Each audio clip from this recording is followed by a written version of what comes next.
Hello everyone. Group 34 warmly welcomes you all to this presentation on the production of cumene. We will be discussing the production and significance of cumene, a crucial organic compound in the chemical industry. The structure of this presentation is as follows. First, we will provide an overview of cumene, the manufacturing process in detail, the uses of cumene. This will be followed by a section on the digital infrastructure involved in the production process. We will then offer a conclusion summarizing the key points, and finally, the references we consulted for this presentation. Let us begin with an introduction to cumene. Cumene is an organic compound utilized in chemical manufacturing. It is produced by the alkylation of benzene with propylene in the presence of an acid catalyst. Cumene is a colorless, flammable liquid characterized by a strong odor. Chemically, it is classified as an aromatic hydrocarbon due to its benzene ring structure. The main derivative of cumene is phenol with acetone produced as a coproduct during the process. The conversion involves transforming cumene into cumene hydroperoxide, which is then split using the hot process to yield both phenol and acetone. Both phenol and acetone are vital raw materials for a wide range of chemical industries, underlining the importance of cumene in industrial chemistry. The cumene manufacturing process. The manufacturing of cumene involves the reaction of benzene with propylene in the presence of a catalyst.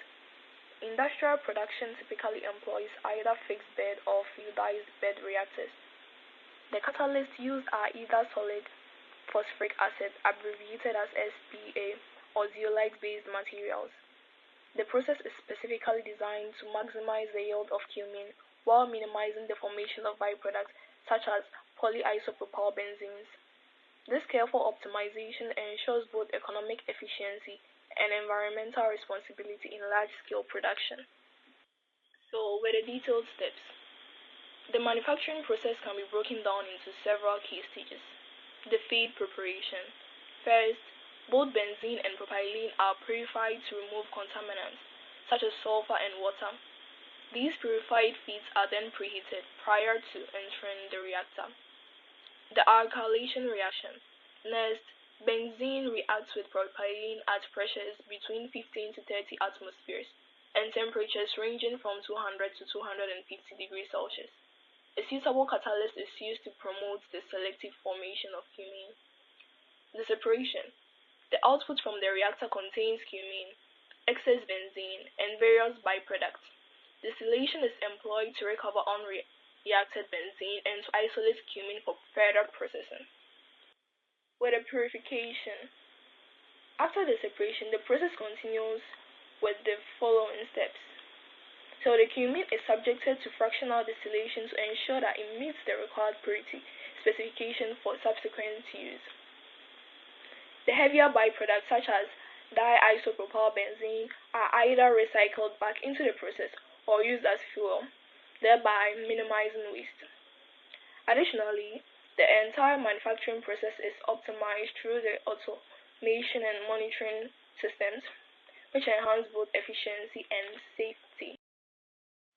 So this slide presents a flowchart diagram that visually summarizes the production process of cumene. As depicted, fresh benzene and propylene are introduced and mixed, then passed into the alkylation reactor through a series of heat exchangers, reactors, and distillation columns. Cumene is produced while byproducts are managed through recycling and separation steps. The flowchart also highlights the integration of alkylation and transalkylation, as well as the management of recycle streams to optimize the yield of cumene and minimize waste.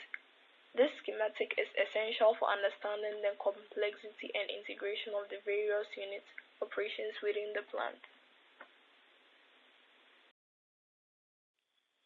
So, let us now examine the main components and units within a typical cumene production plant. The propylene feed tank supplies propylene gas, which is often sourced from a petrochemical or refinery facility.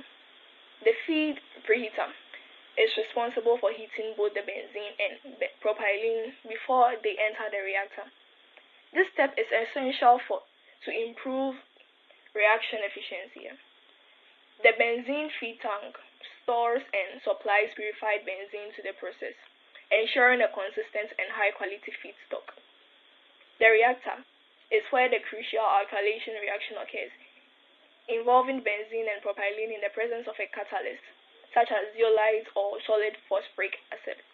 Finally, the catalyst system utilizes zeolite-based or solid acid catalyst, which promotes the selective formation of cumene while minimizing unwanted byproducts. Each of these components is integral to the safe and efficient production of cumene.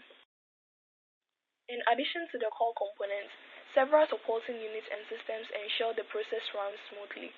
Coolers and heat exchangers are used to control temperatures during and after the reaction, maintaining both safety and operational efficiency. The fractionator, or main distillation column, separates cumene from unreacted benzene and heavier byproducts. A depropanizer removes light gases such as propane and unreacted propylene from the product stream. The benzene recycle system collects unreacted benzene and recycles it back into the reactor feed, enhancing resource efficiency.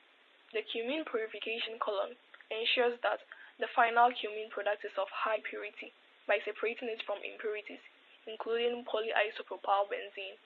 This arrangement of equipment ensures that the entire production process is both effective and sustainable. Supporting infrastructure is also crucial in the cumene production facility. Storage tanks for cumene, benzene, acetone, and other substances are used to store raw materials, intermediate products, and the final cumene product. Control systems such as the distributed control systems, the DCS, or supervisory control and data acquisition, the SCADA, are deployed to digitally monitor and control pressures, temperatures, and material flows throughout the plant. Finally, robot safety systems are implemented, including pressure relief valves, flare systems, and emergency shutdown systems, to ensure the safety of both personnel and equipment. This comprehensive plant setup allows for efficient, safe, and continuous cumene production. Turning now to the structure and properties of cumene. The chemical name of cumene is isopropyl benzene. It is an aromatic hydrocarbon, meaning it contains a benzene ring. In its molecular structure, one hydrogen atom of the benzene ring is replaced by an isopropyl group. The central atom in this group is also bonded to two methyl groups, conferring its specific chemical properties. Cumene has a molecular weight of 120.19 grams per mole.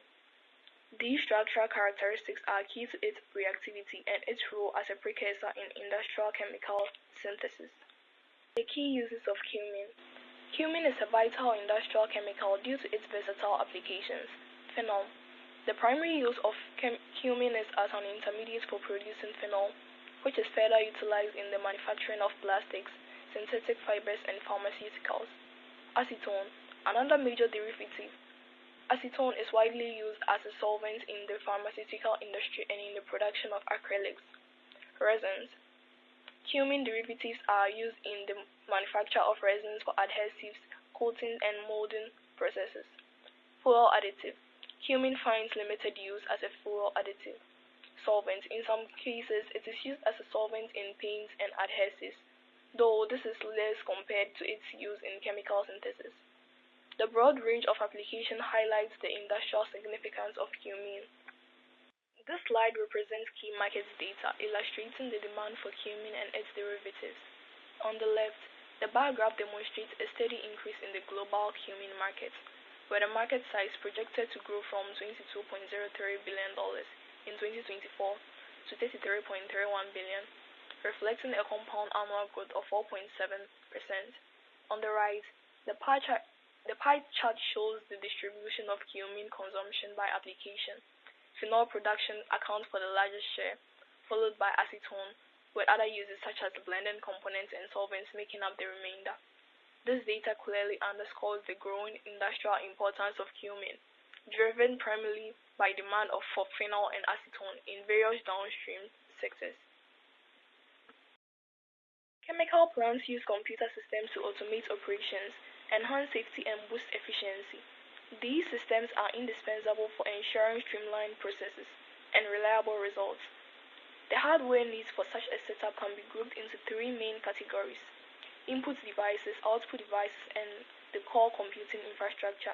Where the input, these are devices used to collect data from the environment or machinery.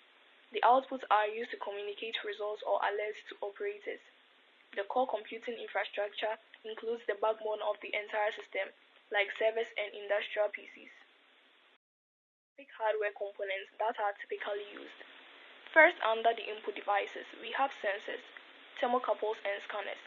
These tools collect vital data, such as temperature, pressure, and chemical composition. Next, for output devices, we rely on alarms, monitors, and printers to process and display information for operators. For the general hardware, we use industrial PCs and servers, which are designed to withstand harsh conditions, often found in chemical plants. Finally, we have the uninterrupted power supply (UPS), which ensures continuous power supply to critical systems in case of outages. Now that we've discussed the hardware, let's move on to the software systems that work alongside them. Chemical manufacturing companies use a variety of software to manage different aspects of their operations, from the control systems, which are used for monitoring and controlling the plant's processes, to the design software to enable the design and simulation of processes, to the lab softwares, the ERP systems, the safety software, which helps in managing chemical safety and compliance, to the analytics tools used for data analytics and visualization. Of course, with these advanced systems comes the responsibility of ensuring cybersecurity and safety. There are four key main areas to focus on. The physical security. This includes restricted access to facilities, CCTV systems for monitoring, and the use of UPS to prevent data loss during power failures. Cybersecurity measures, firewalls, encryption methods, and two-factor authentication protect against cyber threats. Data management. Regular backups and disaster recovery plans are essential to safeguard critical information. Training. Finally, it is important to conduct regular training sessions on cyber awareness and incident response to prepare employees for potential threats. The conclusion. To wrap things up, let's summarize the key points. Cumene production is a vital process in the chemical industry, essential for manufacturing phenol and acetone, which are used in plastics and solvents. The process relies on the alkylation of benzene with propylene, using efficient catalysts. IT integration is crucial for process safety, efficiency, and quality control through automation and monitoring. Digital tools are rapidly transforming chemical manufacturing, making it smarter and more reliable. Lastly, we'd like to acknowledge the sources that inform this presentation. They include key texts on petroleum refining, petrochemical technology, and industrial processes. These references provide a wealth of information for those wishing to explore this topic further. So, this brings us to the end of this presentation. My name is Esther Ama Asare with my other members, Quincy Kwache and Ompon Anakwame. Thank you very much for joining us today. Until the next time, it's a goodbye.